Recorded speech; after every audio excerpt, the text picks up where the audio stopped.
وبركاته وأنا سلام يا سومالي محمد ميل والبو الدنيا دعلة كتشوكتان وصاحب كيسان فل عبدي ما أنت معانا ذين وضع ما أنت وحنا ذين وار فرح الله ننكي عيبي سومالي وين ننكي عيبي سومالي وين يا في سومالي وكوه اللي ولا الجرد لي ننكاس وانين لقرونا ونوعه جدال لقدو بيه waxa muuqaalkan u baraha bulshada haysta isbuucan oo dhan waxa ninkan si xun u jirdilay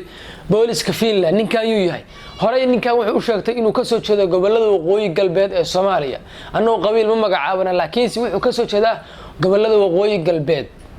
waqooyi galbeed ama Somaliland asaga sidaa sheegtay muuqaalo hore oo laga duubay wuxuu leeyahay anigu waxaan reer Somaliland halkaas aan ku dhashay halkaas aan ku barbaaray markii ninkaasi si xun baa loo jirdilay dad badan baa ka soo falceliyay oo YouTubers ah waxaan leenahay Ilaahay soo hanuuniyo waxayna tusiyaa clip yar isagoo dhulka lagu jiidayo waa wadanka Finland weeye waxa lagu jiiday fagaaraha magaalooyinkaas ku yaala ninkan wuxuu iska soo basay khamri nin saaxiibkiisa oo yiri saaxiibkay weeye oo cadaan ah baa khamri isla soo cabay ninkii baa soo ciirshay marka boolisku u yimaado isagoo dhabada maraya waa la jirdilay wuxuu ku hayay I cannot breathe don't touch me waxaas ku haya bal la daawada muuqaalka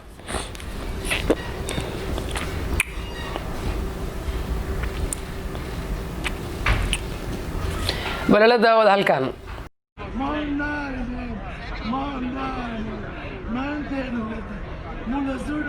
I gonna die. I gonna die.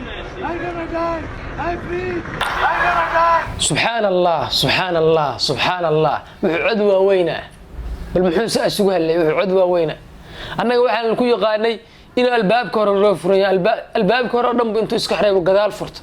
نين كان النبع عادي ما أهن تميس وعي الناسي وعي فيقها ودن بعدول كل لوجها يا سيدي وعي وكايا نينكي عدان كجورج نينكي مدوجا جورج فلي ولا جرد لي بكايا I cannot breathe وحاسكايا مركي وحي لا تاي وحن ما حنونا يا واي وفيك بيلا تاي أنا كوسي سعود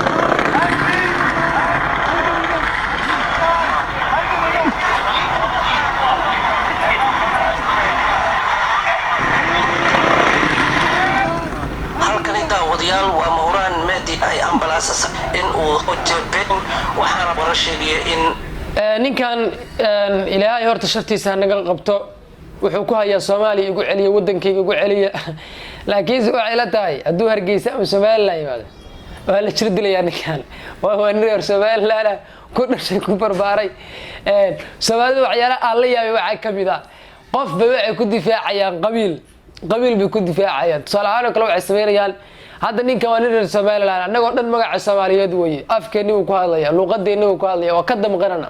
magaceenu bahdire laakiin si kuwa kale baa laga yaabaa inay ku duraan wixii ninka waa reer Soomaaliland waxba naga magaliyo dhaan laakiin si ninka waa nin Soomaaliyeed gobolku raga ka soo jeedo laakiin waxay la tahay haduu soo laabto inuu Hargeysa ku noolaanay oo la jirdili doono oo waliba sidaan si xun loo jarjari doono markii waxa loo baahan yahay waxyaalahaas oo kale ilmaada riyaal oo Soomaalida dibadda jidda waa la tilinaya hal mar bay waxay sameynayaan bay wadda furayaan ilmaada riyaal waa in la tilinaya Soomaalida dibadda jidda waliba waxaan la tirtaamayaa dadka reer xamarka ah oo iska jilicsan oo wax walba laga dhicin karo iyo dadka reer waqooyiga ah oo Somaliland jooga oo markii dibadaha tagaan dadka ugu badan oo hadda noqday waxa la yiri waa dadkaas meelahaas ka soo kala jeeda marka waxaan leeyahay arintaas bal ka fiirsada waa la ogaaday dadkan gobolada dhexe degan Soomaaliya iyo dadkan degan Puntland degan oo goboladan la dhaho waqooyi bari la dhaho waa dadka waxa weeye qadiyada loo markii xagga tagaan kan kooda yarka meesha ku dhashay buudbu naga tag u dhahaya gobolada dhexe sida Galgaduud iyo Mudug iyo ilaa Hiiraan waa dad waxa weeye nidaam laakiin shabeellada dhexe iyo xagga marka laga sito maca gobolka Gado iyo dadka degan iyo Jubbaland waa dad caadi ah